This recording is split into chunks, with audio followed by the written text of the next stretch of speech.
Normalement, on est bon. Enregistrement est lancé. Eh bien, quelle joie, quel bonheur, toujours renouvelé de vous retrouver pour ce troisième webinaire en psychopédagogie de Psychopédia. Comme convenu aujourd'hui, des petites actualités sur la psychopédagogie et puis ensuite, Sylvine Penny va nous parler d'une situation d'un adolescent. Du côté français, alors moi j'entends parler d'associations qui se créent et qui essayent de regrouper des psychopédagogues de près ou de loin. Donc on en reparlera parce qu'il y a des projets en cours, et notamment du côté du CMPP Claude Bernard, je vous en avais déjà parlé, mais ils sont en train de bien se structurer, mais ils sont encore sur des statuts d'une association. Donc pour l'instant, on ne peut pas trop communiquer, mais je vous en reparlerai. Mais sinon, j'ai mis les liens, hein. Je pourrais donner les quelques liens que j'évoque dans le PowerPoint. Du côté de la France, c'est donc en fait, c'est en lien avec le diplôme universitaire d'Amiens, qui est à l'origine d'une commission de psychopédagogues. Et ils ont, mais je crois que ça avait tourné sur notre plateforme aussi, cette info. Ils ont mis en ligne la possibilité de s'enregistrer, en fait, de s'inscrire en ligne sur le répertoire national des psychopédagogues, et dans l'article qu'il diffuse, les orthopédagogues aussi. Donc, il n'y a pas de contrôle, hein, c'est un peu sur la responsabilité de chacun, mais on peut mettre son nom, son lieu d'exercice, et puis quelques éléments de milieu de pratique de la psychopédagogie, que ce soit en libéral, en institution, en CMPP ou ailleurs. Bon, on ne sait pas encore trop comment est-ce qu'ils vont gérer à l'issue de tout ça, qu'est-ce qu'ils vont faire de ces données, voilà, comment ce sera rendu public. Mais en tout cas, on peut déjà s'inscrire sur le lien qui est là. Je le mettrai dans les documents du webinaire si ça vous intéresse. Et puis, Psychopédia aussi sur le site, nous, on s'est attaché, enfin, j'ai essayé de faire une carte J'ai oublié de la poser. sur laquelle on peut retrouver les psychopédagogues que nous, on a formés euh, en France et dans le monde. Voilà, je vous le disais aussi au Luxembourg, jolie actualité, puisque c'est tout frais, là, c'est tout récent, 31 mars dernier, ministre de l'Éducation nationale du Luxembourg et des représentants des centres de compétences en psychopédagogie spécialisée. Donc, ils ont des centres de compétences avec des psychopédagogues, hein, ils sont bien en avance aussi au Luxembourg par rapport à chez nous. Et ils ont lancé en fait tout un processus de détection précoce, mais hyper large, qui va comprendre les troubles auditifs, les troubles visuels, les troubles moteurs, les troubles langagiers. Ils ont, je le disais, un gros contexte plurilingue au Luxembourg, donc c'est important. Et troubles d'apprentissage avec dyslexie, dyscalculie. Bref, ils lancent une grande démarche, un peu à l'image du plan TND chez nous. Mais ce que je trouvais intéressant, j'ai mis les liens aussi vers le site du ministère de l'Éducation nationale du Luxembourg. Ils vont approfondir la formation de psychopédagogues qu'ils ont déjà. Ils ont des pédagogues dans leur centre de compétences, mais il y a aussi des Oh, psychopédagogues. you removed all the stickers? Et ils vont, Bonjour. Oui. bonjour, bienvenue. Ils vont généraliser. Je vais faire un petit truc. Hop là. Pour ceux qui arrivent en cours de route, je désactive les micros, hein. N'oubliez pas de les rallumer si vous voulez échanger avec nous. Euh, Et donc, ils approfondissent la formation des psychopédagogues pour la détection, le repérage, le dépistage et à terme, le diagnostic de ces troubles. Et je le disais, ils développent des outils spécifiques au Luxembourg, des outils de diagnostic, c'est-à-dire pas uniquement s'appuyer sur, par exemple, tu vois, les tests, les bilans, tests de QI, le WISC, la NEPSI, le KABC, des trucs que les psys connaissent bien, quoi, qui sont systématiquement soit utilisés dans leur version germanophone, donc étalonnée en Allemagne, soit utilisés dans la version francophone, étalonnée en France. Ils n'ont pas d'outils spécifiquement pour eux. Ça commence à être le cas et c'est tant mieux. Et en plus, ils vont former un peu plus leurs psychopédagogues à la détection et à la prise en charge des troubles d'apprentissage. Donc, canon, pareil, la psychopédagogie, ça se développe et pas toujours de l'autre côté de l'Atlantique, même si c'est souvent le cas, ou très loin dans le monde, mais parfois juste à côté de chez nous. Et pourvu que ça dure. Pour le coup, aux antipodes, Nouvelle-Calédonie, plutôt positif aussi. J'ai vu ça, j'ai vu passer ça récemment. Nancy Goyette de l'Université du Québec contribue et est parti en Nouvelle-Calédonie pour former là des enseignants de milieu ordinaire aux grands principes en psychopédagogie, avec deux objectifs principaux: favoriser la formation des enseignants à ce qu'on appelle les compétences socio-émotionnelles, le côté gestion des émotions, appréhension de ce qu'on appelle les compétences socio-émotionnelles. C'est important et que ce soit fait notamment par des gens qui promeuvent la psychopédagogie, c'est bien. Et puis, sensibiliser les enseignants, là aussi de milieu ordinaire, aux principes de pédagogie différenciée avec une lecture psychopédagogique. Donc, super, encore une fois, le Québec, mais qui s'exporte en Nouvelle-Calédonie. Bref, ça bouge, ça avance et c'est tant mieux. Et le Québec encore et toujours, qui s'intéresse, mais là, cette fois-ci, à une problématique beaucoup plus concrète et beaucoup plus ciblée. Ils se sont rendus compte que leurs apprenants, les élèves, oublient, retiennent assez peu les apprentissages, les phénomènes de bachotage qui font que bah voilà, les élèves ont du mal à conserver des informations et des apprentissages à moyen ou long terme. Et une spécialiste, professeure au département de psychopédagogie de l'Université de Montréal, avec une collègue à elle, se sont attachés à cette problématique et ouvrent une chaire Cadence. Pareil, je vous ai mis le lien si vous voulez aller jeter un petit coup d'œil pour essayer d'accompagner des pédagogues et des enseignants à favoriser des apprentissages à moyen et long terme. Comment est-ce que par des stratégies, en l'occurrence issues de la psychopédagogie, comment est-ce qu'on peut faire en sorte que les apprentissages s'ancrent un peu mieux et que les choses restent un peu mieux dans la tête de nos apprenants. Voilà, des petites questions intéressantes pour un petit tour du monde de l'actualité en psychopédagogie. Encore une fois, je mettrai sur le site, sûrement, hein, quand je mettrai le replay, puis je mettrai le PowerPoint. Vous verrez, il y a des petits liens et vous pouvez retrouver, sinon, en cherchant sur Google, les différentes infos. Ok, moi, c'est tout bon pour cette partie-là. Bon, on parlera, je vois la question de Salimata. Vous pouvez, au cours de la présentation de Sylvine, poser des questions, potentiellement plutôt par écrit. On est un peu nombreux, on est une trentaine. Si on le fait à l'oral, ça risque d'être un peu difficile. Posez vos questions par écrit. Et puis à la fin, quand Sylvine a terminé, on fait remonter les questions et puis on en discute tous ensemble. Donc voilà, que ce soit sur la présentation de Sylvine ou sur d'autres sujets, n'hésitez pas. On essaiera d'y répondre. C'est à toi, Sylvine, si tu veux bien prendre la main. J'ai un message qui me dit que seul l'autre peut partager dans cette réunion.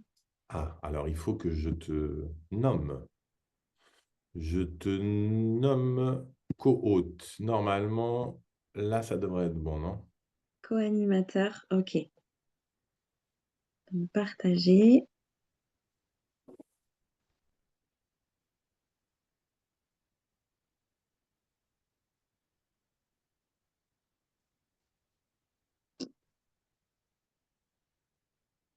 Où est-ce qu'il m'emmène? Ça y est, tu es revenu. Ok, je suis revenue. On te voit, ouais, mais pas le partage. Pas le partage. Ah, j'ai un écran noir. Ok. Vous voyez rien? Non. Ok. Bon, alors attends. Qu'est-ce qui s'est Sinon, passé? normalement, si tu fais partager, tu es sur une tablette, c'est ça? Ouais, je suis sur tablette. Euh, Euh, donc, partager.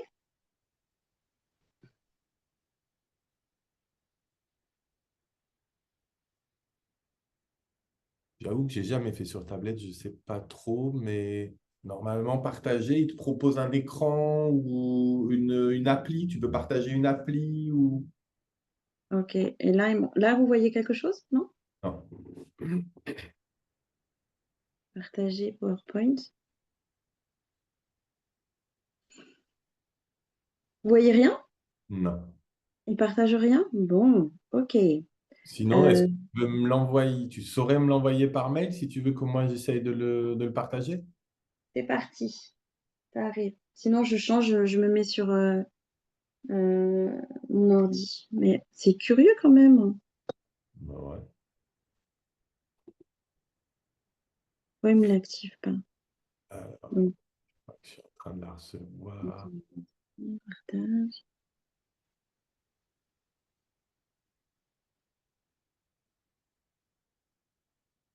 Moi, je l'ai. Tu veux que je partage? Tu me dis D'accord, ok. comment on fonctionne? Tu me dis quand Ça, on zappe, quoi. ouais. Ok, tu as ouvert le PDF, c'est ça? Là, c'est ton PowerPoint, carrément. Le PowerPoint, ok. Donc, oui, je proposais de partager avec vous ce soir autour de la vignette clinique de Théo. C'est un jeune que je suis depuis 2 ans en lycée professionnel. Il prépare cette année un CAP élec, et voilà, on est d'électricien. Théo a 17 ans. Pour situer un petit peu le contexte, donc je veux bien que tu passes sur le slide suivant. Je vais d'abord me présenter auprès de celles et peut-être ceux qui ne me connaissent pas. Donc, je suis Sylvine Petit. J'exerce en tant que psychopédagogue et formatrice depuis maintenant 3 ans, dans l'Indre-et-Loire. J'ai eu une première vie professionnelle dans le domaine RH, l'accompagnement du handicap chez l'adulte. Et puis, j'ai engagé une reconversion professionnelle pour devenir professeur des écoles. Donc, j'ai repassé un master à ce moment-là. Et sortie de master, je me suis dit, en fait, c'est pas tout à fait ce que je veux faire. Je voulais retourner vers des profils à besoins particuliers. Donc, j'ai préparé le DU de psychopédagogie d'Amiens. J'ai exercé pendant 1 an et puis j'étais très dans le cognitif. Je suis encore toujours beaucoup. J'avais besoin d'être beaucoup plus en cognitif et j'ai trouvé beaucoup de satisfaction à suivre la formation proposée par Louis Adrien, qui est vraiment venu compléter voilà ce que je recherchais. Et donc aujourd'hui, j'exerce essentiellement en institution, lycée professionnel. J'interviens sur 2 lycées professionnels et en ESAT auprès d'adultes en situation de handicap. Donc, des adultes qui présentent soit une souffrance en termes de santé mentale, une déficience intellectuelle, et puis différents troubles du neurodéveloppement divers. Et voilà, et je commence depuis peu, après une mésaventure par rapport à un premier cabinet, mésaventure enfin, sur le plan purement de l'immobilier. J'avais ouvert voilà, un premier lieu, et puis j'ai préféré le quitter parce que voilà, le contexte, on peut des fois avoir des mauvaises surprises par rapport aux colocataires, aux propriétaires. Et donc voilà, là, je redémarre sur un nouveau cabinet dans un autre lieu avec des orthophonistes et des psychologues. Voilà. Ok, très bien.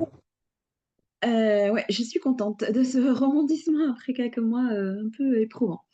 Donc là, je vous présente la situation de ce jeune Théo, donc qui suit sa scolarité dans un lycée professionnel au nord de mon département. C'est un territoire qui est connu pour présenter de très très fortes fragilités socio-économiques.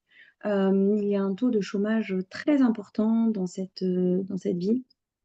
Euh, et un public en grande fragilité. Ce lycée professionnel accueille des élèves donc, de cette petite ville et alentour, et accueille aussi beaucoup d'élèves de l'agglomération de Tours. Élèves qui ont été rejetés d'à peu près tous les lycées présents sur l'agglomération. Voilà. Donc c'est un lycée qui est réputé pour être très difficile et qui n'a pas très bonne réputation. Euh, Au sein de ce lycée, les équipes éducatives, pédagogiques sont clairement fatiguées. Et vous allez comprendre pourquoi je souligne ça dès maintenant dans le suivi de ce jeune. Donc, ce jeune a été orienté par la CPE lorsqu'il était en troisième prépa vers ce dispositif de prévention et de remobilisation. Donc, c'est un dispositif qui dépend de la mission de lutte contre le décrochage scolaire et qui me fait intervenir en tant que prestataire, de même qu'une art thérapeute. Voilà, on est 2 à proposer des ateliers aux jeunes voilà, qui rejoignent ce dispositif. Ils le rejoignent de façon hebdomadaire à travers une prise en charge hebdomadaire soit en atelier de psychopéda, soit en atelier d'art-thérapie, parfois les deux. C'est des rencontres individuelles, essentiellement. Parfois, on peut monter des projets avec des tout petits groupes, comme ça va être le cas là sur les 3 prochaines semaines. Mais c'est l'occasion, en fait, pour ces jeunes très fragiles, de bénéficier d'un temps complètement dédié à eux, d'être véritablement accueillis en tant que sujet et non plus qu'élèves présentant des difficultés. Voilà, donc Théo, je le vois depuis 2 ans, à peu près 1 heure par semaine. Je dis à peu près parce que c'est un jeune qui est régulièrement absent et quand il est en période de stage, je ne le vois pas non plus. Voilà. Et j'ai eu l'occasion pour ce jeune aussi de faire 2 temps d'observation en cours, en atelier avec l'un de ses professeurs qui avait bien voulu m'accueillir. Voilà. Tu peux passer à la slide suivante. Ouais, merci. Alors, une petite présentation de Théo. Donc, son parcours scolaire a été marqué par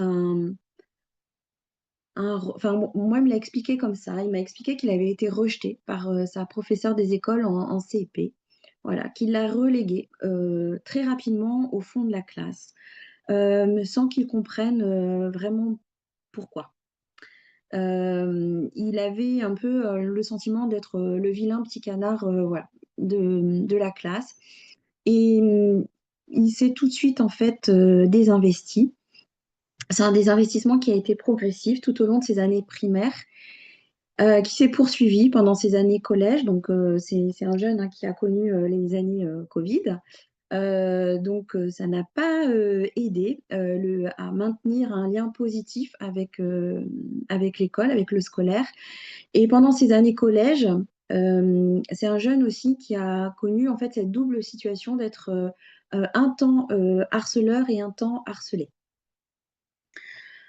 Comme en fin de quatrième, comme la situation était très compliquée et qu'il était beaucoup trop désinvesti, il a été orienté en 3e prépa métier dans le lycée professionnel où j'interviens. Autant vous dire que les collégiens qui arrivent en 3e prépa métier dans ce lycée professionnel extrêmement difficile, c'est pas simple en termes d'intégration. Et donc,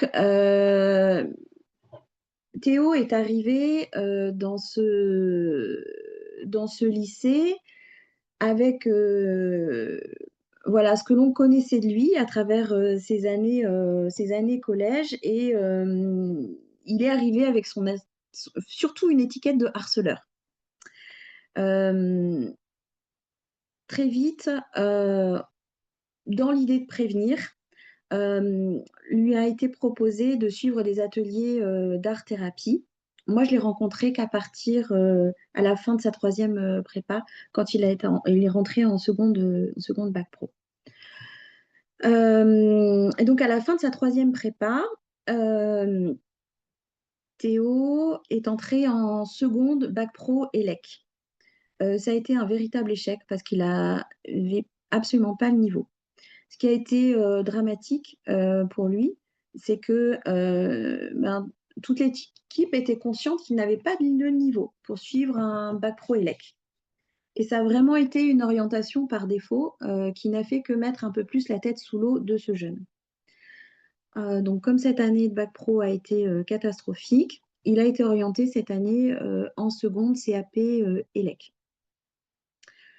Qui n'est absolument pas une réussite pour lui, puisque Théo grandit aussi dans un contexte familial qui est très peu soutenant. C'est une famille qui est isolée. Théo a très très peu d'amis, très peu de famille autour d'eux, une faible présence éducative de la part des parents et pas de régulation parentale. Et ça pose une grosse difficulté parce que Théo se réfugie énormément dans les jeux vidéo. Il peut passer sur un week-end, une fois on avait calculé ensemble, il avait passé pas moins de 30 heures sur les jeux vidéo. Il a un rythme de vie qui est essentiellement nocturne et une hygiène de vie très dégradée. Voilà, c'est un jeune qui a pu passer 15 jours de vacances dans sa chambre, à jouer aux jeux vidéo, à manger des paquets de gâteaux, à partager de temps en temps un repas avec ses parents. Il n'y a pas dans sa famille, il n'y a pas de temps parent-enfant. Très peu autour des repas. Le peu de temps est partagé devant la télé. Donc, Théo est véritablement socialement replié. Il a très très peu d'amis. Ses amis sont essentiellement, enfin des amis, comme il dit lui-même, des amis virtuels. Voilà. Ses copains, ce sont ses copains gamers avec lesquels il communique euh, voilà, à travers ces temps de jeu. Aujourd'hui, j'ai revu Théo qui va pas bien du tout. Et il me disait que, en fait, il ne voyait plus, il ne comprenait plus euh, la différence entre euh, un ami que l'on va rencontrer dans la réalité, physiquement, et un ami virtuel. Voilà. C'est complètement superposé pour lui et il ne voit plus l'intérêt de l'interaction avec autrui, l'interaction dans la réalité. Alors, Théo a été orienté vers les ateliers de psychopédagogie. Ça n'a pas été à sa demande, mais ça a été un relais dans la continuité des ateliers d'art-thérapie, parce que ça s'épuisait un petit peu. Et dès le départ, en fait, la communication avec Théo a toujours été extrêmement fluide. C'est un jeune qui est très, très agréable. On va pouvoir discuter avec lui. Par contre, la communication est toujours instable, c'est-à-dire que ces récits vont toujours mixer fiction et réalité. Et Théo va toujours être, d'une façon ou d'une autre, dans la recherche de l'adhésion de l'adulte. Donc, on est avec la responsable de la mission de lutte contre le décrochage scolaire et ma collègue art thérapeute qui le voit de temps en temps, euh, toujours à croiser en fait ce que nous communique Théo pour essayer de reconstruire voilà, une réalité qui soit la plus ajustée possible. Euh, et quand, voilà, dans la conduite des échanges avec lui, il faut souvent le ramener et lui signaler que là, en fait, son discours va trop loin et que l'on a conscience, en fait, qu'il est dans le récit d'une fiction et non plus de la réalité. Euh, ouais, tu peux poursuivre. Alors, euh, dans les grandes lignes, l'analyse de la situation de Théo, donc sur le plan scolaire, c'est un engagement scolaire qui est très faible, avec un déni massif de ses difficultés.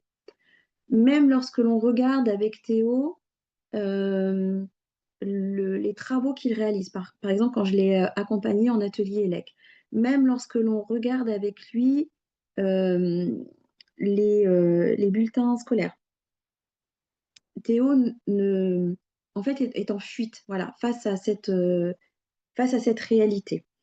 Euh, pour lui, tout va toujours très bien. Et donc, il est dans ce refus d'affronter à la fois une réalité scolaire. Alors, quand je parle de réalité scolaire, c'est tant par rapport à ses résultats que ses relations, voilà, dans la classe. En fait, il a très peu d'amis. C'est quelqu'un qui va être assez isolé. Si vous le croisez dans les couloirs, il va être souvent sur son téléphone, à jouer à des jeux vidéo. Il va être, ou alors il va être à côté d'un élève de sa classe, dans le couloir, et ils vont être chacun dans leur jeu vidéo. Voilà. Euh, et il y a aussi un refus d'affronter la réalité de la vie professionnelle, puisque euh, engager une recherche de stage avec Théo, c'est extrêmement compliqué. Il va toujours trouver le moyen de prendre la tangente euh, pour ne pas aller, par exemple, au bureau des entreprises pour se faire aider pour trouver un stage. Il va toujours trouver quelque chose pour ne pas travailler sur une candidature. même si on l'accompagne pas à pas, voilà, la fuite est totale. Le problème, c'est que là, par exemple, il devait faire 4 semaines de stage, il n'en a fait que 3 sur 4. Il cumule 6 semaines de stage en moins par rapport à son cursus. Il va pas pouvoir valider, enfin, il a plus de chance là de pouvoir valider son CAP.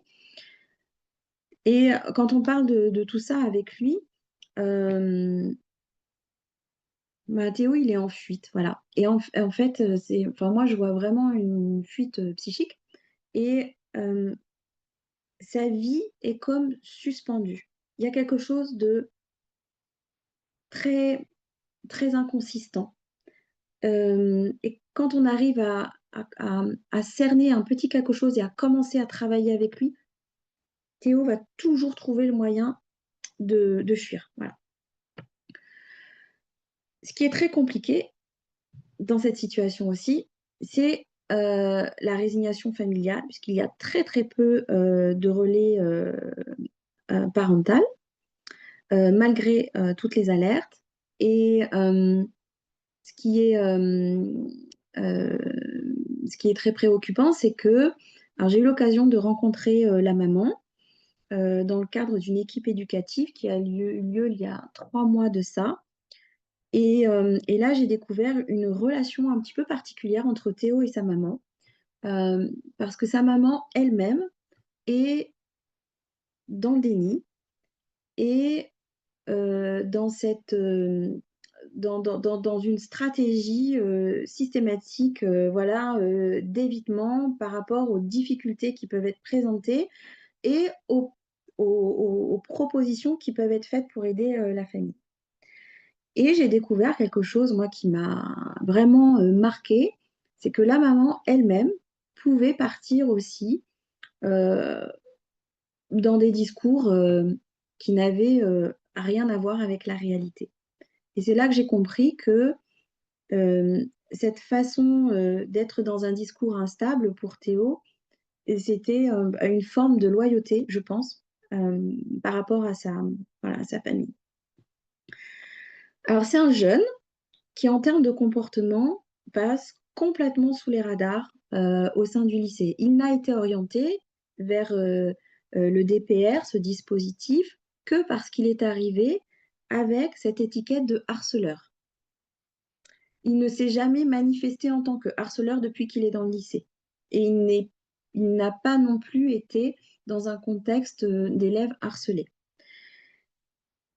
À tel point que ça suscite un étonnement en fait que l'on suive ce jeune au sein du DPR où on a plutôt l'habitude de suivre des jeunes dont le comportement est problématique, voilà, est manifestement problématique.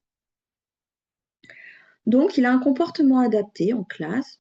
Euh, Ça va être voilà, il y a très très peu de visibilité institutionnelle de sa souffrance. Voilà. Tu peux poursuivre, je te remercie. Donc, euh, ce que moi j'ai enfin dégagé de cette situation par rapport au scolaire, mais plus largement par rapport à voilà, la situation globale de Théo, c'était 2 formes de refuge symbolique. Les écrans, voilà. Je pense que la réalité est très anxiogène pour lui. Et le monde numérique présente un espace maîtrisé, gratifiant et qui relationnellement est relationnellement rassurant. Euh, c'est en me basant sur sa relation aux écrans et aux jeux vidéo que j'ai pu dégager avec lui euh, des points de repère dans ce qu'il était capable de faire, capable d'investir. On a toujours, on s'est toujours en fait appuyé, on est toujours reparti en fait des compétences qu'il avait développées à travers les jeux pour pouvoir parler compétences et mettre en avant des compétences, puisque par rapport au scolaire, c'est systématiquement euh, euh, voilà, une fuite de la part de ce jeune. Et donc l'autre refuge symbolique pour lui, c'est les mensonges, la fabulation. Euh, Moi, ce que j'identifie, voilà, comme une protection du narcissisme qui a été très endommagé par l'échec scolaire et je pense affectif. Il a besoin d'exister autrement, il a besoin de se créer une autre vie. Et ce que j'ai dégagé aussi, c'est, je pense, une forme de loyauté aussi, ben voilà, vis-à-vis vis-à-vis de sa maman. Euh, Tu peux passer à l'étape suivante. Merci. Donc, ça a été extrêmement compliqué d'engager un travail avec lui pour toutes les raisons évoquées et aussi parce que établir des passerelles avec les autres professionnels de ce lycée s'avère être quelque chose de très compliqué. C'est pour ça que j'évoquais en tout début euh, un contexte, un environnement scolaire euh, difficile, des équipes qui sont épuisées, certains professionnels qui sont aussi résignés, voilà, face à la situation de certains jeunes. À part son professeur d'ELEC, avec lequel j'ai pu l'année dernière échanger euh, et partager autour des observations en atelier, malgré toutes les alertes qui ont pu être faites auprès du professeur principal, auprès de la psychologue scolaire, auprès de l'infirmière, auprès de l'assistant. Rien ne bouge. Voilà.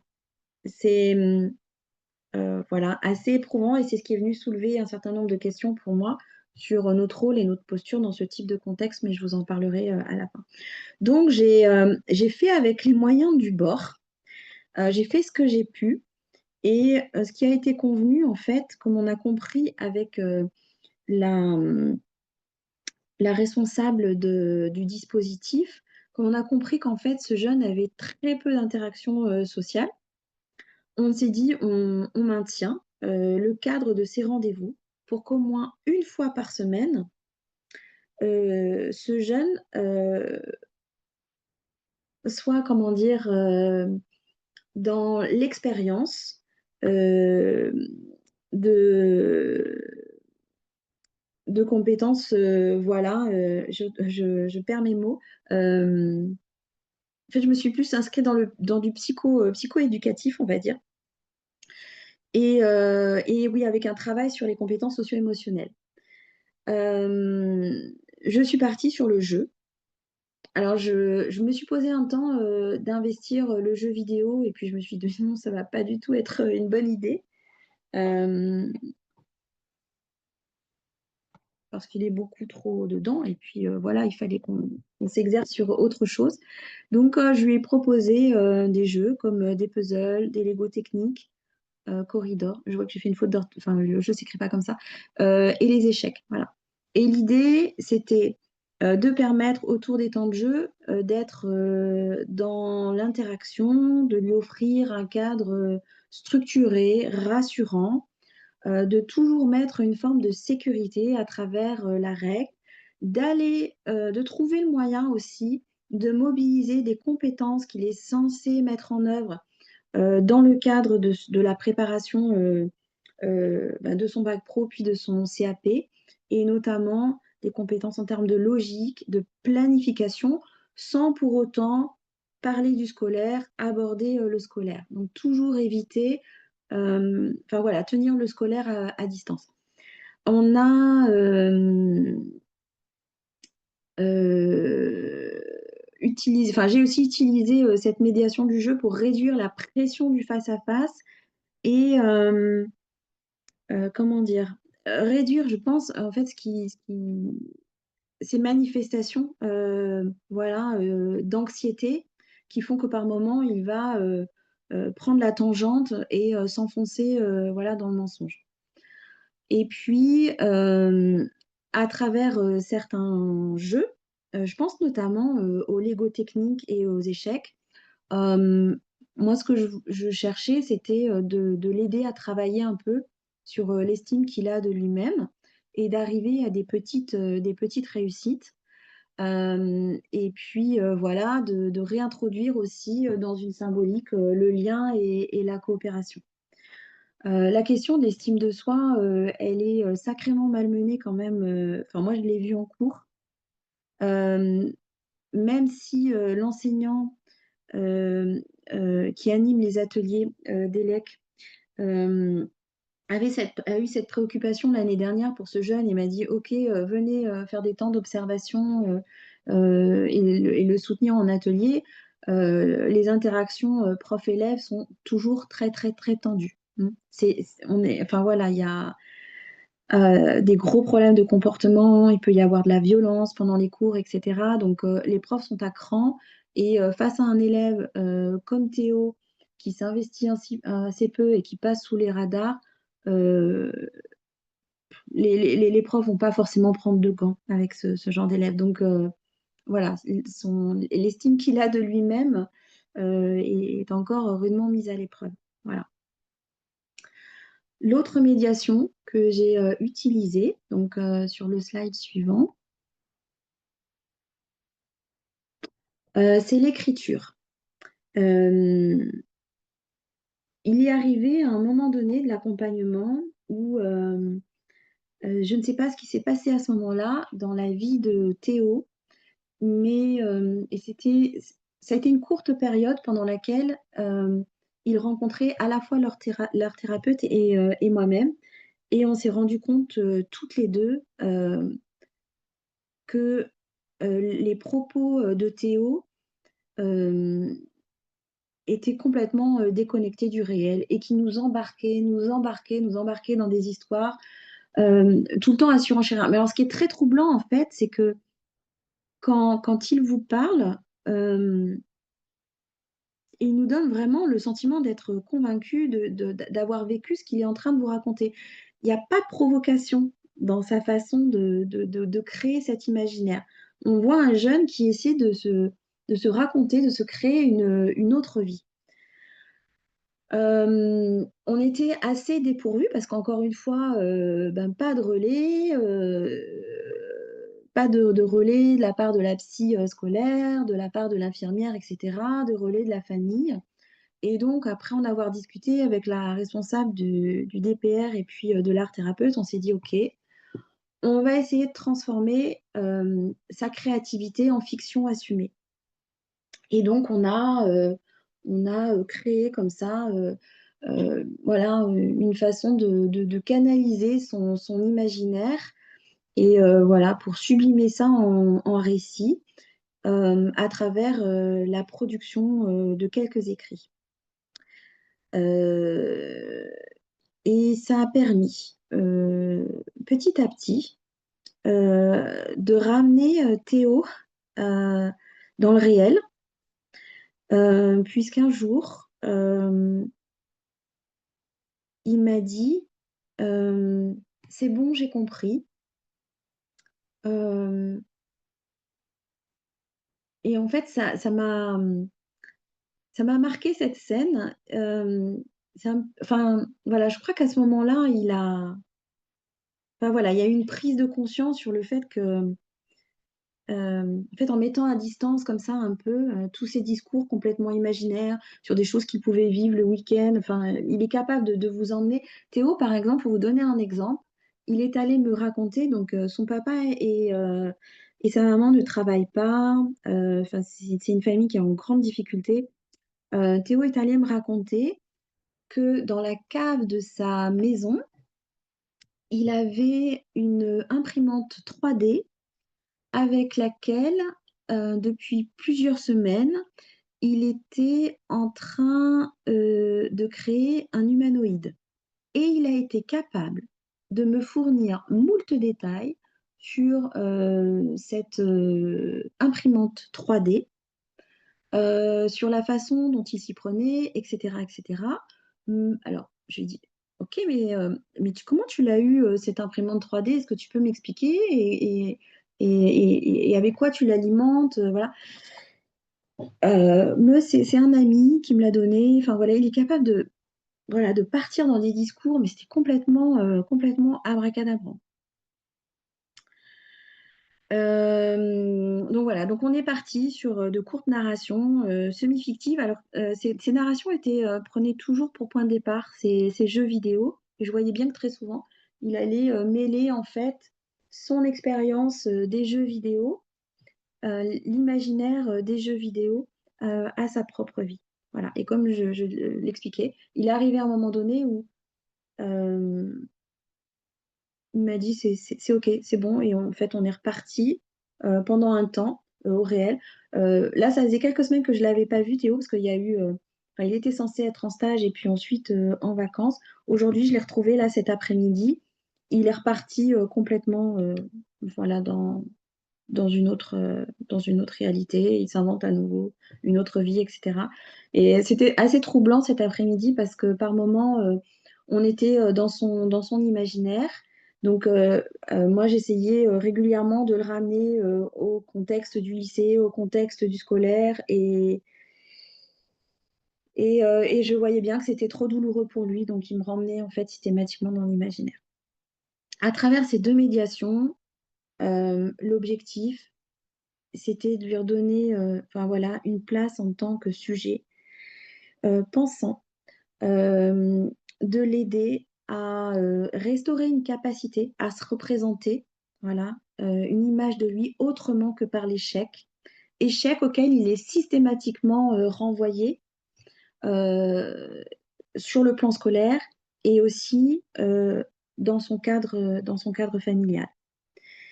Et puis, voilà, c'était aussi l'idée d'aménager ce temps, 1 heure par semaine, avec le plaisir de faire quelque chose, de dire quelque chose, d'être dans l'interaction, sans, comment dire, faire référence à l'enjeu normatif scolaire. Voilà.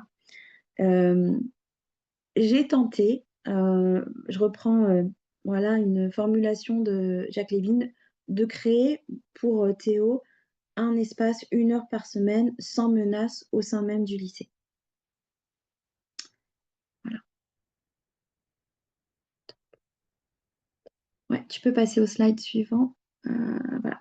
Donc, autant vous dire que c'est une situation, j'ai l'habitude de jeunes difficiles, mais celle-ci, elle est pour moi en tant que jeune psychopédagogue, enfin, c'est une situation qui m'a souvent mise dans l'inconfort. Euh, et je voulais l'évoquer avec vous parce que euh, c'est des situations, voilà, auxquelles on peut se retrouver de cette façon-là, confronté. Et ça vient questionner, voilà, enfin, ces limites viennent questionner notre rôle et notre posture. Et ça m'intéresse de partager avec vous, enfin, voilà, le regard que vous avez sur cette situation, ce que je vous évoque, et puis aussi peut-être des expériences similaires, enfin voilà, où ce que ça vient voilà, réveiller chez vous. Et donc, en termes de limites, une chose à laquelle il faut faire extrêmement attention, c'est l'isolement du dispositif. Moi, je me trouve très chanceuse d'intervenir dans ce lycée difficile, euh, mais bien des fois, je me suis dit, je renonce, parce que le dispositif est isolé. Travailler dans un tel contexte avec des équipes qui sont épuisées et qui ont elles-mêmes renoncé,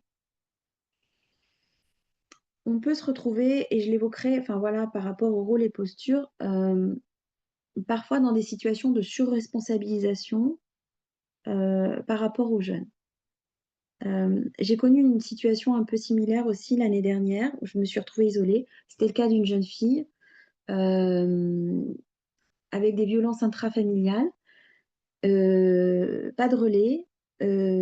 Moi, j'ai eu très peur à un moment donné parce que, il y a une situation de dépendance aussi qui s'est créée de ce jeune vis-à-vis de moi. Voilà. Ensuite, enfin, les limites, c'est ces interventions institutionnelles qui sont dispersées. Donc, il a rencontré une fois en 2 ans, avec toutes les alertes, la psychologue, donc c'était au tout début. Il a rencontré en début d'année, parce que j'ai fait le forcing avec la responsable, l'infirmière, par rapport à son addiction aux écrans. Ça faisait plus d'1 an hein, qu'on alertait par rapport à ça. il a été rencontré. L'infirmière a proposé de mettre en place au sein de la famille une charte d'utilisation des écrans. Et comment ça s'est concrétisé? Elle a reçu Théo une fois en entretien, lui a expliqué la charte d'utilisation des écrans, a envoyé la charte par mail à sa maman et ça s'est arrêté là. Et quand on a retrouvé la maman et donc Théo en équipe éducative, bah, autant vous dire qu'il ne s'était rien passé, absolument rien passé au sein de la famille. Voilà. Et ce qui a été, moi, ce qui m'a mis très très mal à l'aise, c'est que la maman a été beaucoup jugée par l'infirmière sur l'inaction. Mais si on ne rencontre pas la famille, si on ne rencontre le jeune qu'une fois, et si on se contente d'envoyer une charte sans prendre l'ensemble du contexte familial en compte, c'est sûr que, enfin, voilà, on ne peut pas progresser et voilà, on reste dans la difficulté.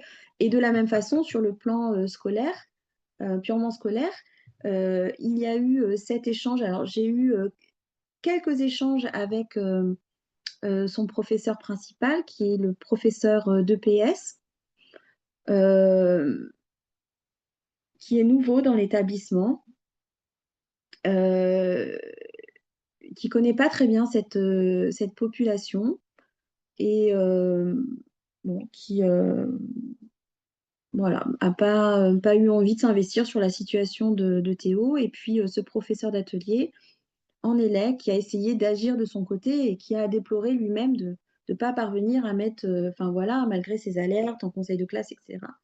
Voilà. Bon. Et puis l'autre limite, c'est ben, de travailler sans pouvoir coopérer avec la famille. Voilà. Et de faire face à un déni vraiment massif au sein de la famille. Voilà. Ensuite, interrogation sur le rôle de la... Oui, je veux bien le dernier slide. Alors, tout ça, enfin voilà, moi c'est tout un ensemble enfin voilà, c'est venu susciter tout un ensemble de réflexions euh, sur notre rôle, notre posture dans des contextes comme ça qui peuvent être dégradés. On ne va pas forcément rencontrer en cabinet parce que les familles viennent nous voir, font une démarche, donc il y a une implication de la famille. Il peut y avoir, enfin voilà, également le lien avec l'école, avec enfin voilà, l'orthophoniste, etc., d'autres prises en charge. Là, c'est un petit peu particulier quand on intervient dans des contextes comme celui-ci et des contextes qui peuvent être très dégradés. Et donc, moi, ce que c'est venu, ce que ça a suscité, enfin là, j'ai fait une synthèse parce que enfin, ça a suscité beaucoup, beaucoup de réflexions, mais les principales réflexions, c'est, OK, euh, tu accueilles cet élève voilà, en difficulté dans un contexte dégradé. Et le risque que j'ai vu, ça a été de ne penser le jeune que sous l'angle du manque. Voilà. Manque d'investissement, manque de soutien familial, manque déficit de compétences scolaires, manque d'intérêt de la part des enseignants, etc. etc. Voilà. Et je me suis dit, il faut que j'arrive à penser ce jeune autrement que sous l'angle du manque, parce que sinon, je risque, moi, de projeter en fait une nouvelle dette sur ce jeune. L'autre question, c'est comment faire adhérer enfin, le jeune à des propositions de développement en provenance de l'école, en lien avec l'école, si les adultes qu'il rencontre tout au long de sa semaine de lycéen sont eux-mêmes en retrait. Voilà. Quel va être notre rôle de passerelle entre le moi de l'élève accidenté et point d'interrogation? Vraiment, enfin, j'aborde tout ça avec beaucoup d'humilité. Je pense que je me suis plantée sur pas mal de choses. J'ai vraiment, j'ai toujours eu le sentiment d'être un peu comme une funambule, en fait, hein, sur cet accompagnement. Euh, L'autre réflexion que c'est venu soulever, c'est comment impulser une dynamique de croissance chez un jeune s'il n'est pas ou plus porté par une rêverie parentale. il n'y a pas de projection de la part des parents sur ce jeune. Et là, je reprends aussi une expression de Jacques Lévin qui dit « il y a toujours un métro sous le boulevard ». Mais là, il y a le boulevard, voilà, ce que me déroule Théo de sa vie, mais la rêverie parentale, enfin la dynamique, etc., il n'y a pas. Donc, comment on impulse une dynamique de croissance dans ces cas-là? Et puis, le risque que j'ai évoqué tout à l'heure, c'est quand on est dans une situation comme celle-ci, en étant le seul référent régulier. Alors, ces derniers mois, je suis la seule référente puisqu'il voit quasiment plus l'art thérapeute, enfin, il voit plus l'art thérapeute. Bah, c'est le risque de dépendance, un risque de dépendance pour le jeune dans la relation qu'il va construire avec nous. Et en tant que psychopédagogue, comment on travaille ça? Et c'est aussi le risque de surresponsabilisation. Voilà. Et là, on peut se mettre assez facilement en zone de risque. Voilà. Voilà mon partage. Merci, Sylvine. Hyper, Voilà, d'écouter vos réactions et voilà, de ce que ça suscite et sur le rôle de psychopédagogue et les limites, etc. non, super intéressant. Contexte très intéressant et situation très particulière. Donc, non, non, passionnant.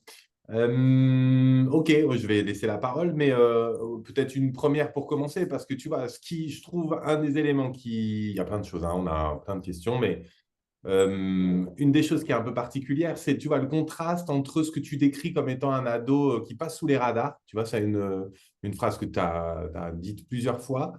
Et en même temps, tu vois, un contact à l'autre qui est compliqué, un contact à l'enseignement, à l'établissement, à l'école, aux enseignants, à la loi, qui est complexe.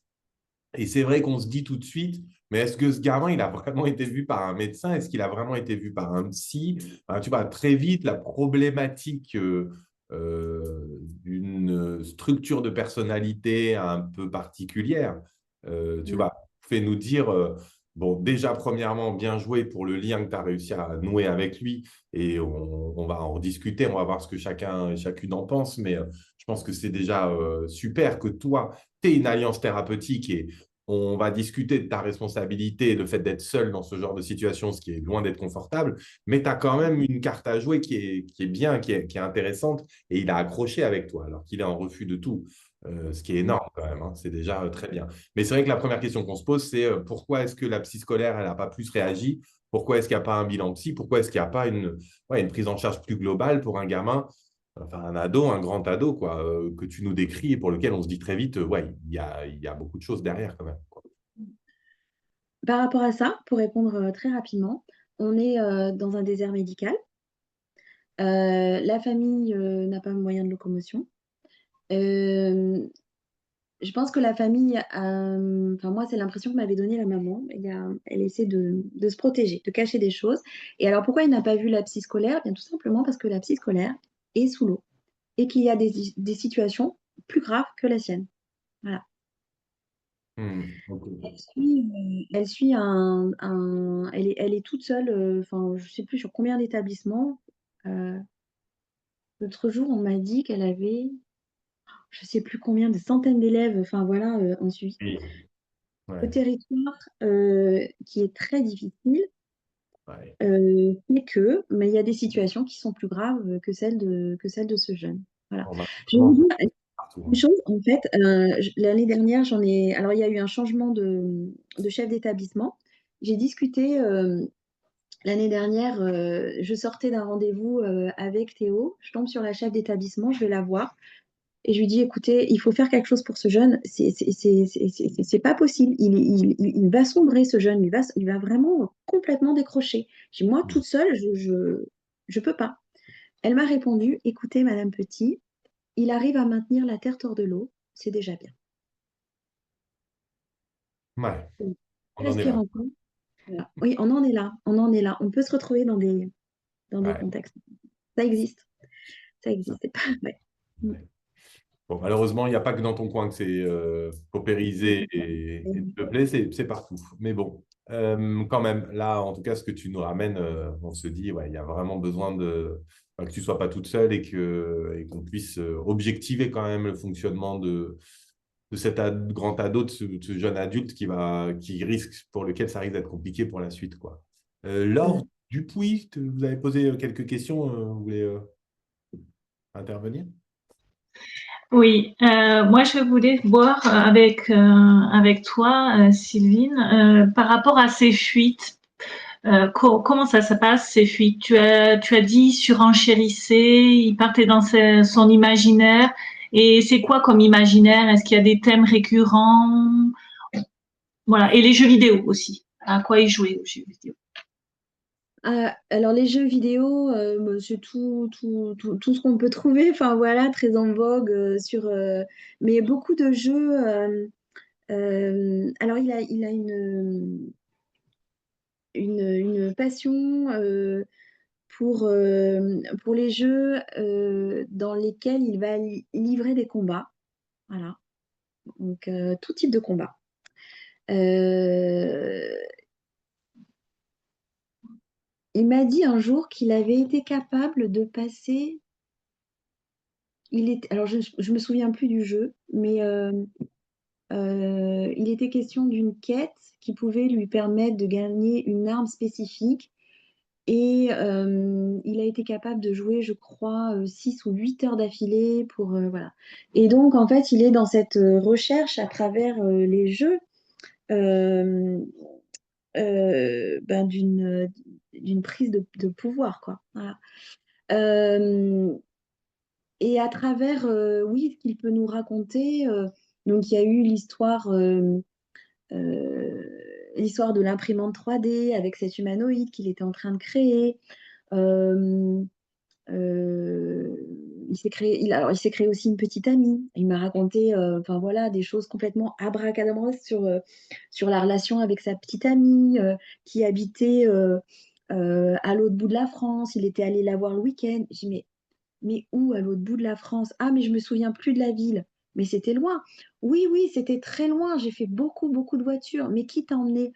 Ah, mais comment tu y es allé? Ah, mais c'est un ami. Alors, t'es parti avec cet ami? Oui, oui. Et, alors, c'était un ami imaginaire qui l'avait emmené. Alors, ils avaient fait beaucoup de voitures, beaucoup de kilomètres pour arriver dans une ville dont ils ne connaissaient pas le nom, mais où habite sa petite amie. Voilà. Euh, Mais à ce moment-là, Sylvine, tu vois, quand il te raconte les trucs d'imprimante 3D, de l'humanoïde, de sa copine imaginaire, toi, tu penses qu'il joue avec toi, il te teste, il essaye de savoir si tu vas réagir, est-ce il est pris dans son affabulation? Tu le sens comment là? ouais, moi, je le sens pris dans son affabulation. J'ai jamais senti de provocation. J'ai jamais senti qu'il cherchait à se moquer de moi. Voilà. Hmm. Mais il s'attend Euh, pas à ce que tu rentres dans le truc en disant, mais enfin, c'est pas crédible, tu vois. alors, par moment, je sens qu'il pousse le curseur tellement loin qu'il attend effectivement de ma part que je fasse Ouais, comment dire, je le ramène gentiment à la réalité. petit retour au Euh, réel. mais en fait, j'ai l'impression que ce jeune, en fait, sa vie est tellement, euh, en fait, j'ai l'impression qu'il essaie de se créer une vie, voilà, qu'il essaie de se créer, de se créer un moi, de se créer une réalité, de se créer une vie, voilà. Attendez, juste un instant. Tout à l'heure, je termine, d'accord? Parce qu'on m'appelle pour une évaluation de géographie. Non, pas maintenant. Tout à l'heure, au revoir. Excusez-moi. Est-ce que tu n'as pas l'impression qu'il se renarcissise dans son imaginaire? Complètement. Complètement. Complètement. Ouais, ouais. Pour moi, il essaie de se. Oui, ouais, complètement. Il va chercher.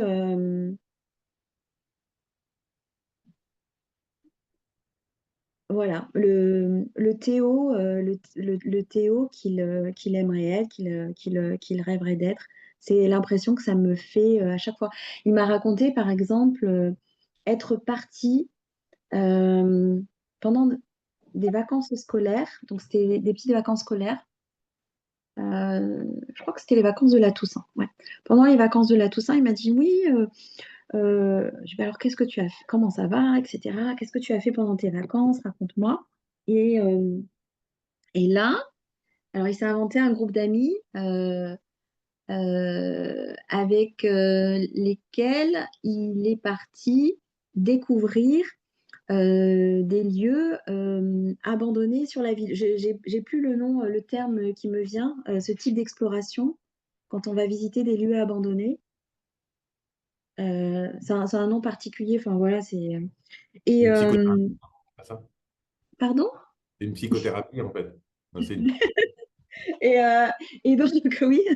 Et donc, il m'a raconté qu'il était parti avec ses copains euh, et donc qu'ils avaient pris très peu de choses avec eux, qu'ils avaient dormi à la Belle Étoile.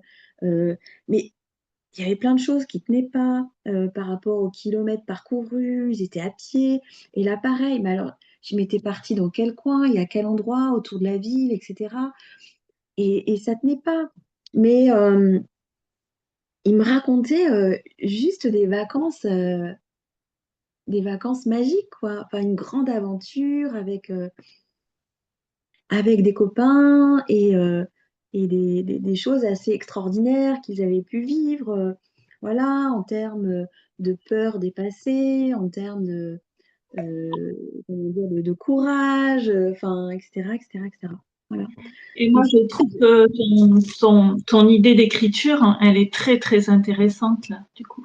mm, Par rapport à ce que tu dis, là, je trouve qu'elle est très, très, très, très porteuse, en fait, mm, ce que tu as pu mettre en place, là, au niveau de l'écriture. Enfin, je mm. sais pas si toi, tu as senti quelque chose au moment de ces ateliers avec l'écriture, là, avec lui. J'ai senti que alors sur plusieurs séances, on l'a fait, ça lui a fait du bien.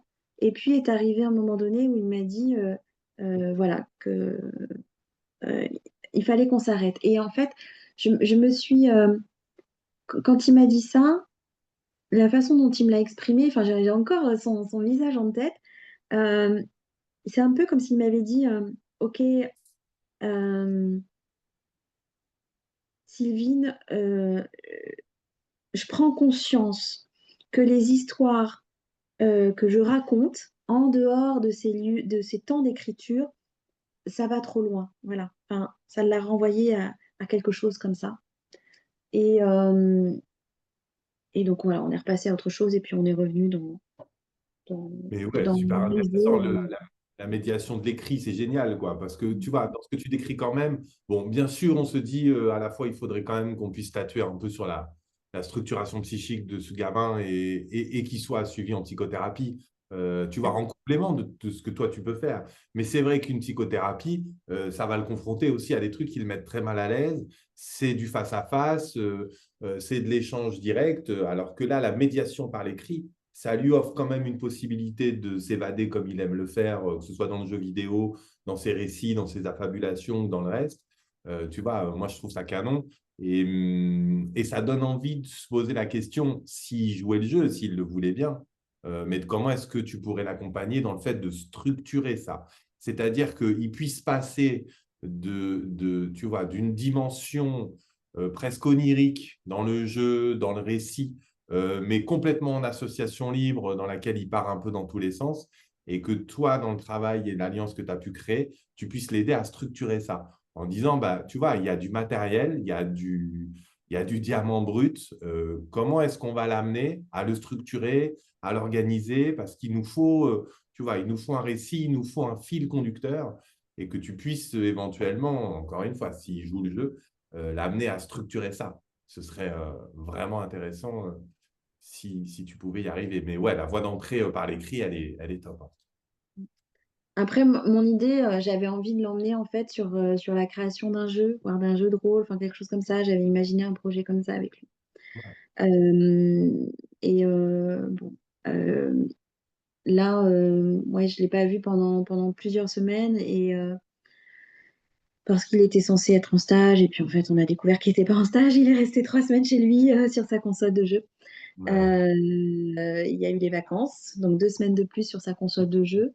je l'ai vu qu'aujourd'hui. Et puis bah, là, les prochaines semaines, je ne sais pas si on va pouvoir recaler des rendez-vous. Moi, je voulais l'associer. Là, on va mettre en place au sein du lycée 3 ateliers avec l'art thérapeute et la prof d'art appliqué sur le sentiment d'appartenance. Et enfin voilà, il y a tout un projet autour duquel on va faire travailler plusieurs élèves.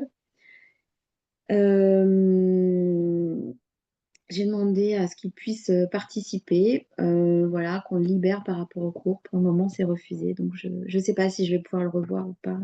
Voilà. Sinon, peut-être l'année prochaine. Ok. Mm.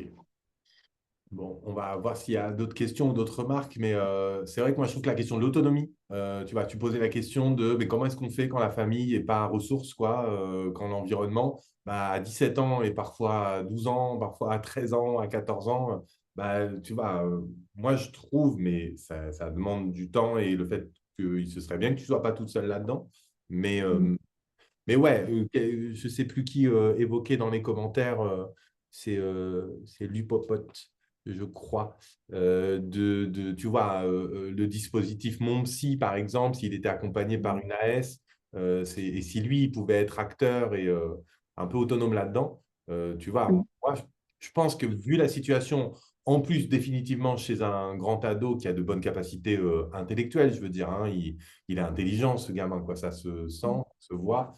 Tu vois, il serait capable d'initier une démarche de son côté et sortir du truc, mais en fait, tes parents ne s'investissent pas et on a du mal à faire reconnaître les choses, voire même dans un contexte pathogène, d'après ce que tu semblais un peu dire, qui n'était pas fou, ben justement, hein, que tu l'accompagnes un peu dans le fait de séparer et en tout cas d'initier des démarches d'autonomie pour lui et de soins pour lui. Euh, Euh, Aujourd'hui, bah, justement, quand je l'ai vu en entretien, je lui en ai reparlé. Donc, et je lui ai proposé de rencontrer là, enfin bon, la psychologue scolaire. Alors, enfin, je blâme pas du tout. Hein, enfin, je sais qu'elle elle est dans une situation enfin, qui est impossible à tenir et elle fait tout ce qu'elle peut. Je sais que là, elle va pas pouvoir, enfin, elle le reverra pas cette année, c'est sûr. On a fait plusieurs alertes. Cette année, il n'y a pas eu de rendez-vous, rien. Enfin, elle peut pas. Elle n'est pas en capacité de pouvoir le rencontrer. Donc, je me suis dit, bon, allez, on va essayer avec l'assistante sociale. Et ils prennent des cas de fer. Et moi, je pense qu'il se passe quelque chose au sein de cette famille. Je pense que je pense qu'il je lui ai proposé, je lui ai dit, mais est-ce que tu la rencontres tout seul, etc. Tu peux au sein du lycée, c'est une possibilité qui était offerte, etc. etc. Et je le voyais réfléchir, réfléchir. Bon. Et puis il a fini par me dire non, non, non, ça me gêne, je préfère pas. Et je pense il a très peur, en fait, voilà, qu'il y ait quelque chose qui soit investigué au-delà de sa personne, ouais. en lien avec sa famille, et je le sens dans la protection de sa famille. Voilà. En fait, ce qu'il faut savoir, c'est que euh, la petite sœur, il a une petite sœur qui est au collège, qui est en train de prendre le même chemin, voilà, que lui. Mhm. Euh, Voilà, il y a une démission parentale et je pense que au fond de lui, il a conscience de ça et qu'il refuse, voilà, Ouais. différentes aides. Bon, je vais pas lâcher l'affaire, voilà, parce que je suis vraiment très très préoccupée. Enfin voilà, après l'avoir encore vu aujourd'hui, donc je vais essayer par un autre biais, voilà. Mais je Ouais. pense que oui, il faut qu'il ait un accompagnement Pas simple, ça prend continu. du temps, mais ce serait vraiment bien qu'il arrive à faire cette démarche-là. Est-ce qu'il y a des questions, d'autres remarques? Je vends pas forcément du rêve hein, sur ce qu'on peut faire. Au contraire. Moi, franchement, moi, j'ai trouvé ça vachement intéressant. Moi, j'adore. Hein. Enfin, ce lycée, enfin, enfin voilà, c'est pas facile, mais Hmm. c'est. C'est hyper enrichissant.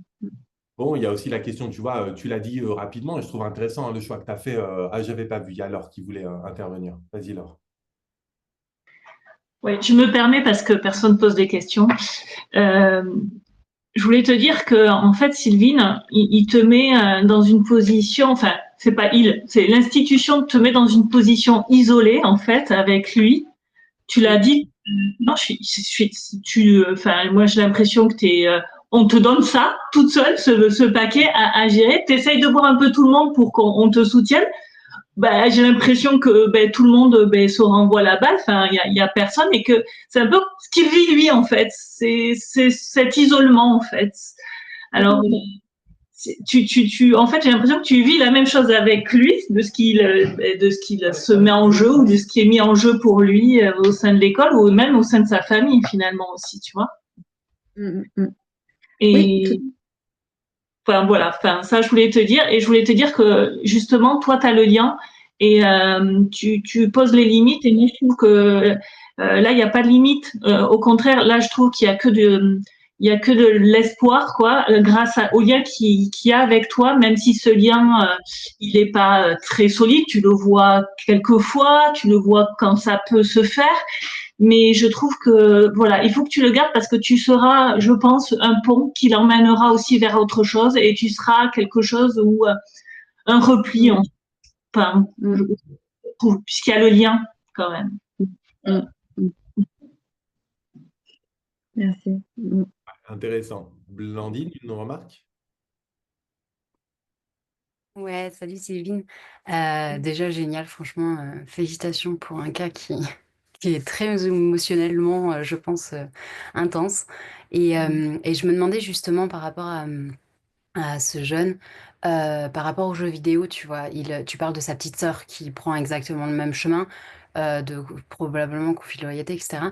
Et est-ce que tu as essayé de l'amener, tu sais, dans les jeux vidéo, très souvent, il y a un héros ou une héroïne et il va y avoir différentes compétences, par exemple, d'aider, s'il travaille en équipe, par exemple, dans certains jeux, il va y avoir ce côté où il y a un caractère et avec les compétences, il va aider le groupe à aller dans telle direction.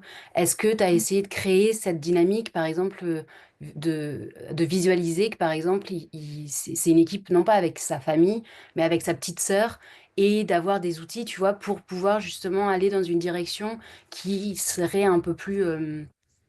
dans une quête, si tu veux, enfin, s'il est dans cet imaginaire, et si c'est comme ça qu'il se protège, moi j'ai envie de dire, bon, c'est mon point de vue, hein, mais s'il se Mm, protège comme ça, mm, pourquoi pas, tu vois? mm, Enfin, moi c'est vraiment quelque chose, je pense, où tant qu'émotionnellement, il n'y a pas une stabilité qu'il peut avoir à l'intérieur de lui, si c'est sa façon de se protéger, après, je ne suis pas psychologue, mais c'est vraiment une façon de voir la vie. Qui pour moi est OK en fait. Enfin, la fiction, si ça peut aider un jeune qui est dans cet état-là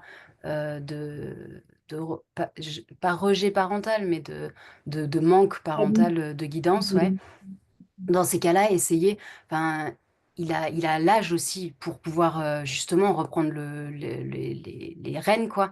Et est-ce que tu as essayé cette approche un peu plus, pas de confrontation dans le sens où tu vas contre lui, mais je ne sais pas s'il y a un autre mot que provocation, mais de dire, bah, écoute, tu joues à tes jeux et tu as littéralement un pouvoir extrême. Est-ce que enfin, on va le transférer en fait parce que tu as les compétences, tu as toutes les connaissances pour le faire. Regarde, et puis s'il y a un jeu qui l'intéresse, peut-être, je sais pas si tu l'as déjà fait, mais peut-être vraiment te renseigner par rapport à la dynamique de groupe, si il enfin, s'il doit être en groupe, etc., quand il fait ses missions.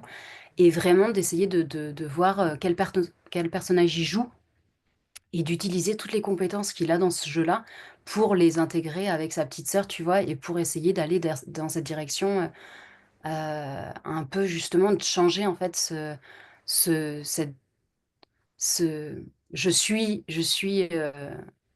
acteur et non pas en fait dans ma vie, je suis réellement acteur et non pas que dans les jeux vidéo quoi. mm, mm. Oui, de transposer en fait au réel. Alors, au tout début, ce que j'avais évoqué, c'est que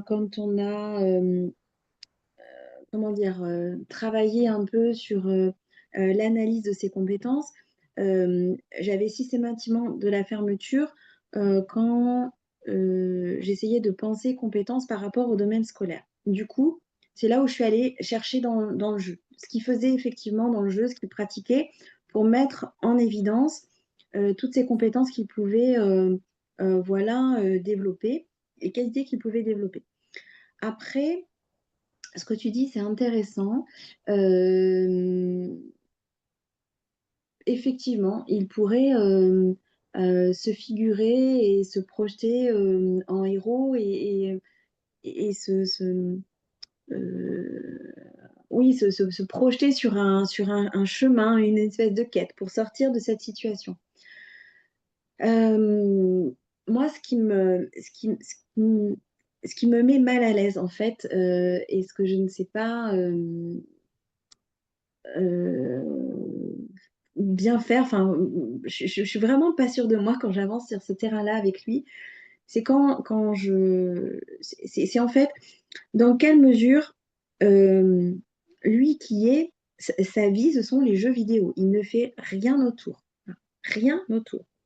Il rentre du lycée, jeux vidéo, jusqu'à 1h, 2h du matin. Il va dormir quelques heures. Il va arriver au lycée. Quand il arrive au lycée, avant d'aller en cours, jeux vidéo. Parfois, il joue aux jeux vidéo en cours. Enfin, une addiction très, très prononcée. Et du coup, donc il y a cette référence aux jeux vidéo, enfin, cette présence du jeu vidéo qui est voilà, maximum dans sa vie. Et puis, le fait qu'il soit tout le temps tenté de se créer un moi, de se créer une histoire, tu vois. Et bien des fois, je me suis dit, mais si je fais trop référence aux jeux vidéo, si je fais trop référence à la dimension euh, de ce qu'il est dans le jeu vidéo en tant que personnage, en tant que héros, est-ce que moi, je vais pas aller rajouter des jetons dans la machine, tu vois? Ouais, je comprends. Voilà. Alors, Et tu vois, mm, ouais, je comprends ta vision. Alors là, je vais parler plus comme par rapport à la PNL. mm, Pour la faire simple, c'est fake it until you make it. C'est faire semblant jusqu'à ce que tu le deviennes. Et en fait, j'ai eu beaucoup de mal avec cette notion-là jusqu'à vraiment comprendre en fait ce que ça voulait dire en termes neurologiques. En PNL, tu as vraiment cet aspect où plus tu visionnes et plus tu intègres qui tu peux être et qui tu vas être en fait. C'est même pas qui tu peux être, c'est qui tu vas être. C'est mettre en fait de l'affirmation sur je suis ça, je fais ça. Et en fait, ce jeune, oui, enfin, ça, encore une fois, c'est vraiment mon point de vue. Mais ce jeune, il a clairement une addiction, il a clairement des difficultés en termes familiales, enfin des challenges en termes familiales qui sont impressionnants. Enfin, moi personnellement, j'irais vers, non pas la facilité, mais vers ce qui est obvious, c'est les jeux, oui, mais dans les jeux, vraiment, enfin, tu vois, nous, avec mon partenaire, on s'y était un peu penché parce que pour différentes raisons, mais on avait vraiment vu qu'il y avait tout un univers, mais dans le sens où on comprend pourquoi ça devient addictif. Hein, clairement, tu vois, et dans ces cas-là, mais vraiment, enfin, moi, personnellement, je rentrerais dans ça, non pas pour le faire encore plus y aller, mais pour le faire utiliser ce qu'il a, tu vois. Par exemple, moi, j'avais utilisé cette problématique avec quelqu'un de ma famille. Et ben en fait, il adorait les jeux, ok. Et ben en fait, on lui avait fait créer des scénarios. On l'avait vraiment fait aller dans cette phase-là. Et maintenant, 3 ans plus tard, il a vraiment bifurqué dans sa vie et il a décidé d'aller faire des études pour pouvoir justement être graphiste, pour pouvoir. Enfin, tu vois, parfois, tu sais jamais où il va y avoir un switch. Tu sais jamais. Cet enfant-là, il a l'air extraordinaire en récit. Enfin, même si c'est de la fiction qui se transforme dans son réel parce qu'il y a pour X raisons, il a l'air d'avoir une imagination de dingue. Et ben, mm, s'en servir. Enfin, moi, personnellement, je m'en servirais énormément. Et je mm, me mm, mm, servirais des jeux vidéo pour faire une transposition en termes, là, pour le coup, il y a vraiment, si tu veux, on peut s'appeler, il y a vraiment plein d'outils en PNL que tu peux utiliser pour vraiment qu'il visionne, en fait, et où il est vraiment acteur. Et ça va être vraiment des éléments qui vont être potentiellement chamboulants dans les premières séances. Mais du coup, il faudra que que tu sois sûr d'avoir au moins une séance, par exemple, 3 semaines d'affilée pour commencer un travail comme ça. Parce que là, pour le coup, D'accord. cet outil-là, il faut au moins qu'il soit utilisé 3 semaines d'affilée, quoi. Et ok, bah écoute, ça m'intéresse plus. Et voilà, le fake it until you make it, ok, ça me parle. Non mais oui, oui. Ok. Et en plus, je suis en train de penser à un autre jeune que j'accompagne, enfin là en cabinet, qui a 12 ans. Et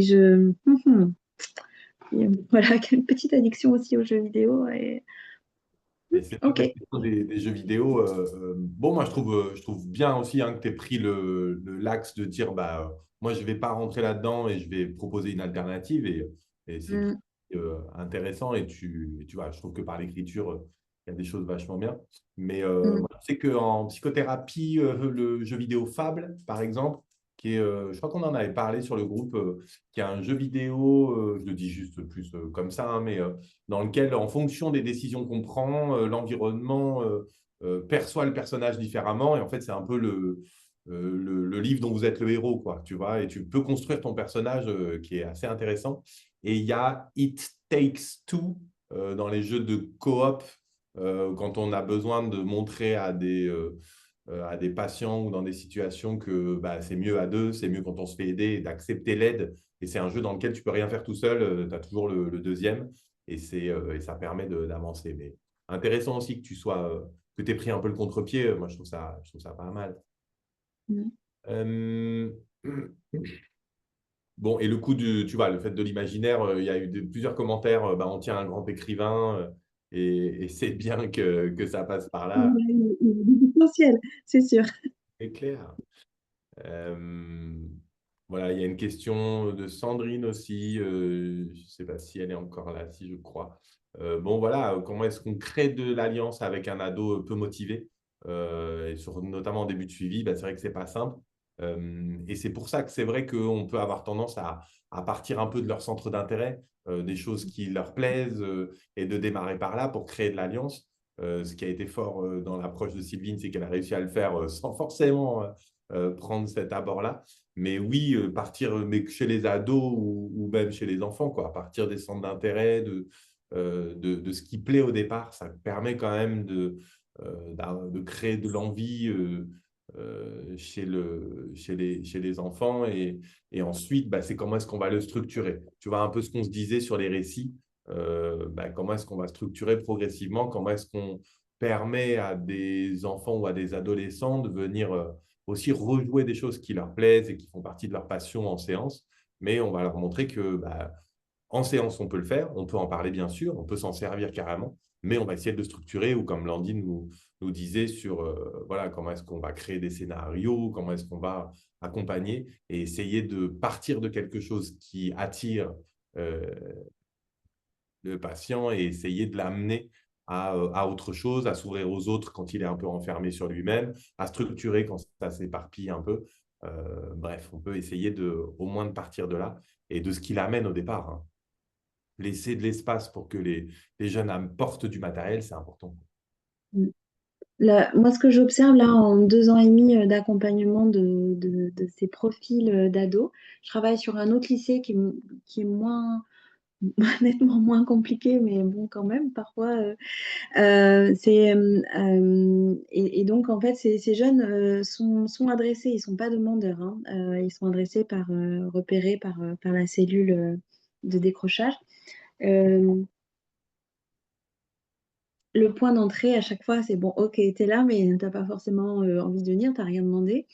Et ce qui fonctionne à coup sûr, en fait, c'est de créer, d'aménager en fait un espace dans lequel ils sont accueillis en tant que sujets et non plus qu'élèves, et un espace qui soit sécurisé. Leur environnement est tellement douloureux, l'environnement scolaire est tellement douloureux et tellement agressif pour eux que euh, c'est un peu comme la petite bulle de Psychopéda. Voilà, voilà. Ok, j'arrive en tant que sujet. Ok, on va parler de ma scolarité, de ce qui ne va pas, mais je suis avant tout accueillie en tant que sujet et, euh, et c'est sécure pour moi. Voilà, c'est sécure pour moi. Et enfin, dans ce lycée-là, en tout cas, euh, c'est ce qui permet aux jeunes d'accrocher. Voilà. Après, forcément, on rentre assez vite dans leur centre d'intérêt et puis je repars voilà, de ce qu'ils aiment. Mm. Et c'est intéressant hein, le fait que toi, tu les reçoives là, effectivement, dans le lieu qui est parfois celui du conflit, quoi. Mm. Mm. Politique centrale. Hein. Et Mm. on a une équipe d'intervention à Claude Bernard qui a pour mission d'intervenir aussi dans les collèges et dans les lycées. Et c'est une question qui revient beaucoup. C'est-à-dire, comment est-ce qu'on fait pour intervenir dans le lieu du problème, quoi. Tu vois, Mm. thérapeute qui devrait intervenir dans le foyer familial. Enfin, tu vois, ça. Et en même temps, ce que tu montres, c'est que tu as quand même réussi à le réconcilier avec la notion de l'écriture, presque d'une dimension qui, lui, pourrait lui paraître scolaire, alors Mm. même que ça n'a été que des expériences douloureuses pour lui. Donc, Mm. finalement, intéressant. Et avoir les deux, ça pourrait être pas mal aussi. Hein. Mm. Mm. Mm. Mm. Après, dans cet établissement, ce qui est bien, c'est que j'interviens, en fait, les jeunes ont vraiment un point de repère parce que donc c'est un environnement dans lequel ils sont inconfortables. Donc, effectivement, on se rend compte dans cet environnement, mais j'interviens toujours dans la même salle depuis 2 ans et demi. J'ai une salle, enfin voilà, c'est la salle qui sert pour le dispositif Ulysse. Donc, elle est très peu souvent occupée. Donc, ça, voilà, on a notre cocon, on a notre bulle avec notre matériel, etc. Et c'est chouette. C'est chouette. Et d'ailleurs, j'ai remarqué aujourd'hui, une jeune fille que j'ai accueillie. Aujourd'hui, j'ai dû changer de salle exceptionnellement. C'était compliqué. C'était compliqué pour une jeune, quoi. Et leur offrir, en fait, ce point de repère, cette petite bulle dans ce contexte qui les malmène, c'est plutôt chouette. Et pour ma collègue art thérapeute, c'est pareil. Elle a une salle dans laquelle voilà, les jeunes la retrouvent toujours au même endroit. On intervient sur la même plage horaire. Chaque jour, chaque semaine, on est là. Donc, ils savent que même s'ils n'ont pas rendez-vous, ils peuvent passer, ils peuvent faire un coucou. Donc, c'est plutôt sympa, plutôt pas mal. Mm. Ouais, très intéressant. Ça avait été posé par Émilie qui demandait, mais est-ce qu'il y a des trucs, un peu de repérage de troubles mentaux parce que c'est vrai que moi, je me suis posé la question quand tu parlais de Théo, de dépression, bien sûr, de troubles psychopatho, de toxiques, hein, puisqu'il y a quand même un terrain addictif fort. Je me suis posé la question, tu vois, de potentiel THC, tu vois, drogue ou autre, quoi. Euh, Hmm, non, c'est pas ce que je perçois chez ce jeune du tout, du tout, du tout. Il a pas, voilà. Alors, je pense qu'il a une addiction aux jeux vidéo. Je pense qu'il a une addiction à la junk food, ça, parce que, enfin là, en l'espace d'un an et demi, il a pris beaucoup de poids. Euh, Après, non, il y a rien, mais c'est quand on a, voilà, enfin, parlé de la situation dans le cas de équipe éducative, il y avait l'infirmière, il y avait le proviseur, son professeur principal, la psychologue est venue ce jour-là, donc la responsable du DPR et moi-même, la maman, le jeune, tout a été mis sur la table et rien n'est engagé. Enfin, rien, rien, rien. Enfin, la maman, voilà, freiner les cas de fer, il n'y a pas de souci, tout va très bien, mais euh, ce qu'elle a dépeint de la vie à la maison, euh, il a fallu un temps, en fait, pour qu'elle, voilà, elle dise, oui, bah, effectivement, il y a ça, mais enfin, c'était très, très inconfortable. Enfin, pour moi, c'était pas le cadre et j'ai pas du tout aimé. Je trouvais que c'était pas du tout adapté par rapport à la famille, mais bon. Après, Euh, je me permets, mais enfin, en tant qu'individu, on se rend compte qu'on a du coup quoi, cinq professionnels en face de nous. On a notre enfant qui est à côté où on voit probablement déjà le mal-être. D'être mis en face de ça, ça doit être, enfin, ça doit être hyper déroutant. Enfin, tu dois avoir un malaise par rapport à la maman qui est déjà très présent, mais là, ça va la mettre encore plus en face de ses difficultés. Mm. Et il suffit Moi, qu'elle ait je pu ressentir du jugement ou quelque chose comme ça, et elle a dû se mettre dans sa propre bulle, tu vois. Enfin, après, c'est très Mm. personnel cette vision, mais je trouve ça dur d'être reçu comme ça. Moi, je sais pas. Ouais. Euh, ça a effectivement été le cas. Moi, j'ai trouvé ça inapproprié. Voilà. Parce que, et moi, enfin, euh, je me disais, mais c'est pas possible, personne ne voit à quel point cette maman est dépassée par son rôle de maman, à quel point cette maman est en détresse et qu'elle est en train de mettre en place, comme son enfant, enfin voilà, il y avait vraiment un mimétisme, des mécanismes de défense pour cacher sa situation familiale, cacher ce qui la dépasse, protéger aussi le papa qui était absent. Et je trouve que ça n'a pas du tout aidé. Et je pense que c'est une raison pour laquelle aujourd'hui Théo refuse de rencontrer l'assistante sociale, parce que je pense qu'à travers cette équipe éducative, euh, il a senti notamment l'infirmière qui était, enfin, voilà, euh, voilà, et puis le proviseur. Ce qui a été dérangeant aussi, c'est que il y a eu quelques promesses, mais euh, ça n'a pas été suivi d'effet. Voilà. Donc, comment faire confiance? Bon, moi, je trouve, enfin, voilà, c'était compliqué. Après cette équipe éducative, quand j'ai revu Théo, euh, j'ai pris le temps, enfin voilà, de rediscuter de ce qui s'était passé, comment il s'était senti, s'il en avait rediscuté avec sa maman. Alors, j'étais extrêmement mal à l'aise parce que je pouvais pas dire voilà ce qui a été fait, c'était pas approprié, la façon dont.